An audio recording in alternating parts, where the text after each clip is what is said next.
2 kg വെയിറ്റിൽ വരുന്ന ഒരു white forest കേക്കിൻ്റെ ഡിസൈനും ഫ്രോസ്റ്റിങ്ങും എല്ലാം കാണിക്കുന്നുണ്ട്. അപ്പോൾ ഇത് കസ്റ്റമർ പറഞ്ഞിട്ടുണ്ടായിരുന്നത് വെയിറ്റ് 2 kg ആയിരിക്കണം, ഫ്ലേവർ വൈറ്റ് ഫോറസ്റ്റും ആയിരിക്കണം. ഇത്ര മാത്രമേ പറഞ്ഞിട്ടുണ്ടായിരുന്നുള്ളൂ. പ്രത്യേകിച്ച് ഡിസൈനോ കാര്യങ്ങളോ ഒന്നും പറഞ്ഞിട്ടുണ്ടായിരുന്നില്ല. അപ്പോൾ എൻ്റെ കയ്യിൽ നിന്ന് ഈ കസ്റ്റമർ ഒരുപാട് കേക്കുകൾ വാങ്ങിയിട്ടുണ്ടെങ്കിലും ഞാൻ ഇതുവരെയും 2 ടയർ ചെയ്ത് കൊടുത്തിട്ടുണ്ടായിരുന്നില്ല. മിക്കവാറും 2 kg ഒക്കെ വരുമ്പോൾ ഞാൻ സ്ക്വയർ ടൈപ്പ് ആയിരിക്കും കൂടുതൽ ചെയ്തിട്ടുണ്ടായിരുന്നത്.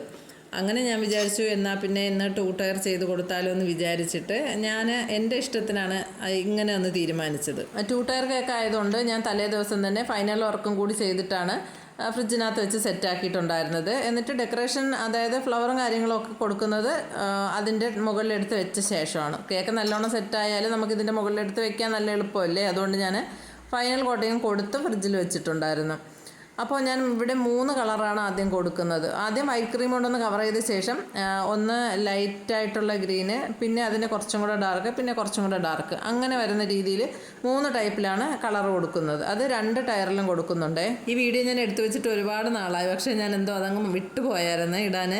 അതിൻ്റെ ഒരു ഷോർട്സ് ഞാൻ ഇട്ടിട്ടുണ്ടെന്ന് തോന്നുന്നു. അപ്പോൾ ഞാനിപ്പോൾ ഫോണിൽ നോക്കിയപ്പോൾ അങ്ങനെ ഒരു വീഡിയോ കിടപ്പുണ്ട്. എന്നാൽ പിന്നെ അതങ്ങ് അപ്ലോഡ് ചെയ്യാമെന്ന് വിചാരിച്ചു. ഷുഗർ സിറപ്പ് 1 kgക്ക് ഇത്ര അളവ്, 2 kgക്ക് ഇത്ര അളവ്, അങ്ങനെ ഒരു അളവ് പറയാൻ പറ്റില്ല കേട്ടോ. ഒരാൾ എന്നോട് ചോദിച്ചിട്ടുണ്ടായിരുന്നേ, അതുകൊണ്ടാണ് ഞാൻ പറയുന്നത്.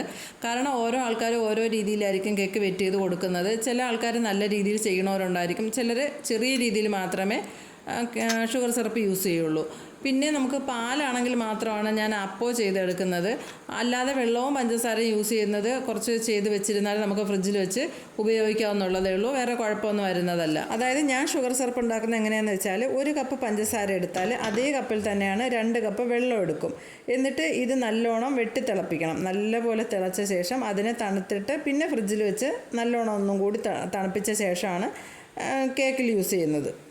അതേപോലെ തന്നെയാണ് 1 കപ്പ് പഞ്ചസാര എടുക്കുകയാണെങ്കിൽ അതിന് 1 കപ്പ് പാലും 1 കപ്പ് വെള്ളം, അങ്ങനെ ടോട്ടൽ 2 കപ്പാവൂലേ. അല്ലെങ്കിൽ നമ്മൾ 1 കപ്പ് പഞ്ചസാര എടുക്കുക, 1.5 കപ്പ് പാലൊഴിക്കുക, 1/2 കപ്പ് വെള്ളം ഒഴിക്കുക, അങ്ങനെ ഇത് 3ഉം കൂടി നല്ലോണം തിളപ്പിച്ചെടുക്കുക. എങ്ങനെയായാലും കുഴപ്പമില്ല. എനിക്ക് തോന്നുന്നു നമുക്ക് 1 kg കേക്കിന് ഇത്ര അളവ് ഷുഗർ സിറപ്പ്, 2 kgക്ക് ഇത്ര അളവ്, അങ്ങനെ ഒരു അളവ് പറയാൻ പറ്റുമെന്ന് എനിക്ക് തോന്നുന്നില്ല. കാരണം ഓരോ ആൾക്കാരുടെയും കേക്കിൻ്റെ ഓരോ ടൈപ്പിലായിരിക്കും കേക്ക് കിട്ടുന്നത്. അതായത് നമ്മൾ കട്ടി എങ്ങനെയാണെന്നുള്ളത് നോക്കിയിട്ടായിരിക്കും ഷുഗർ സിറപ്പ് യൂസ് ചെയ്യുന്നത്. അതായത് നമ്മൾ ലെയർ കട്ട് ചെയ്യുമ്പോഴത്തേക്കും നല്ല തിക്കായിട്ടുള്ള ഒരു ലെയറാണ് നമുക്ക് കിട്ടുന്നതെങ്കിൽ അതിന് നല്ല രീതിയിലുള്ള ഷുഗർ സിറപ്പ് യൂസ് ചെയ്യേണ്ടി വരും. അതേസമയം കട്ടി കുറഞ്ഞിട്ടുള്ള ഒരു ലെയർ ആണെങ്കിൽ അതിനനുസരിച്ച്, അതായത് കേക്കിൻ്റെ തിക്നെസ് നോക്കിയിട്ടായിരിക്കും നമ്മൾ ഷുഗർ സിറപ്പ് യൂസ് ചെയ്യുന്നത്. അത് കട്ടി കുറവാണെങ്കിൽ നമ്മൾ അത്രയും ഷുഗർ സിറപ്പ് ഒരു ചെറിയ രീതിക്ക് മാത്രം കൊടുത്താൽ മതി. അതേസമയം നല്ല കട്ടിയുള്ള ലെയറാണ് കിട്ടുന്നതെങ്കിൽ അതിന് കൂടുതലായിട്ട് ഷുഗർ സിറപ്പ് യൂസ് ചെയ്യേണ്ടി വരും. അങ്ങനെ ഓരോ ലെയറിൻ്റെയും കട്ടി നോക്കിയിട്ടാണ് ചെയ്യുന്നത്. അതുകൊണ്ടാണ് നമുക്ക് കൃത്യമായിട്ടുള്ള ഒരു അളവ് പറയാൻ പറ്റാത്തത്. പിന്നെ നമ്മുടെ വിപ്പിംഗ് ക്രീം തീർന്ന ശേഷം വരുന്ന ആ ബോക്സ് ഉണ്ടല്ലോ, അപ്പോൾ ആ ബോക്സിനകത്ത് എന്തായാലും അതിൻ്റെ കുറച്ച് ഭാഗങ്ങളിലൊക്കെ ഈ ക്രീം ഇങ്ങനെ പറ്റിയിരിപ്പുണ്ടാവും. അപ്പോൾ അതിലേക്ക് നമ്മൾ പഞ്ചസാരയും വെള്ളവും ഉപയോഗിച്ചിട്ടുള്ള ഷുഗർ സിറപ്പ് ഉണ്ടല്ലോ, അത് നമ്മൾ ആ ചെയ്യുന്ന കേക്കിന് എത്രയാണെന്ന് നമുക്കൊരു കുറച്ച് ആവശ്യമായിട്ട് വരുള്ളൂ. അപ്പോൾ അത് എത്രയാണെന്നുള്ളൊരു കണക്കുണ്ടെങ്കിൽ ആ അളവ് മാത്രം അതിലേക്ക് ഒഴിച്ചൊന്ന് ജസ്റ്റ് ഒന്ന് കുലുക്കിയ ശേഷം അത് നമുക്ക് കേക്കിൽ വെറ്റ് ചെയ്ത് കൊടുക്കുമ്പോൾ കുറച്ചും കൂടെ ടേസ്റ്റ് കൂടും. അതായത് അത് ബാലൻസ് വന്ന് നമ്മൾ ഫ്രിഡ്ജിൽ വെച്ച് യൂസ് ചെയ്യേണ്ട, അത് അപ്പോൾ ഉള്ള ആവശ്യത്തിന്, അപ്പോൾ നമുക്ക് ആവശ്യമായിട്ട് വരുന്ന കേക്കിന് എത്രയാണോ അത്ര മാത്രം അതിൽ ഉപയോഗിച്ച് അതും കൂടി നമുക്ക് കേക്കിൽ വെറ്റ് ചെയ്ത് കൊടുത്താൽ കുറച്ചും കൂടെ ടേസ്റ്റ് ഉണ്ടാവും കേക്കിന്.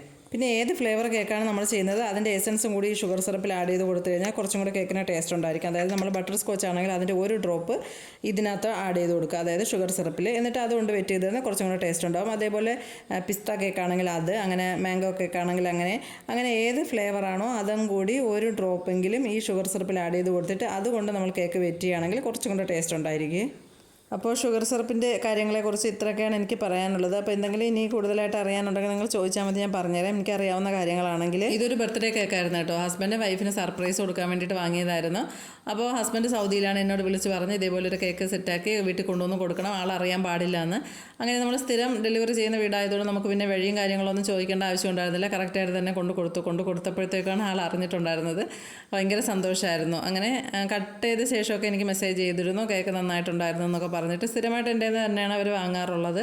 ഹസ്ബൻഡിനും ഡിസൈനൊക്കെ ഇഷ്ടപ്പെട്ടെന്ന് പറഞ്ഞിട്ട് എനിക്ക് മെസ്സേജ് ചെയ്തിട്ടുണ്ടായിരുന്നു. അപ്പോൾ എനിക്ക് വളരെയധികം സന്തോഷമായി. കാരണം നമ്മൾ ഒരുപാട് വർക്കൊക്കെ ചെയ്യുന്നതിൻ്റെ ഇടയ്ക്കൊക്കെ ചെയ്യുന്നതല്ലേ. അപ്പോൾ അത്രയും നേരം നമ്മൾ കഷ്ടപ്പെട്ടതും ടെൻഷൻ അടിച്ചതും ബുദ്ധിമുട്ടിയതൊക്കെ അവരുടെ ആ ഒരു ഒറ്റ വാക്കിലങ്ങ് തീർന്നു പോകുമ്പോൾ എനിക്ക് ഭയങ്കര സന്തോഷമായി. അവരുടെ ആ ഒരു സന്തോഷത്തിൽ എനിക്കും ഒരു ഭാഗമാകാൻ കഴിഞ്ഞിട്ട് വളരെയധികം സന്തോഷമുണ്ടായിരുന്നു.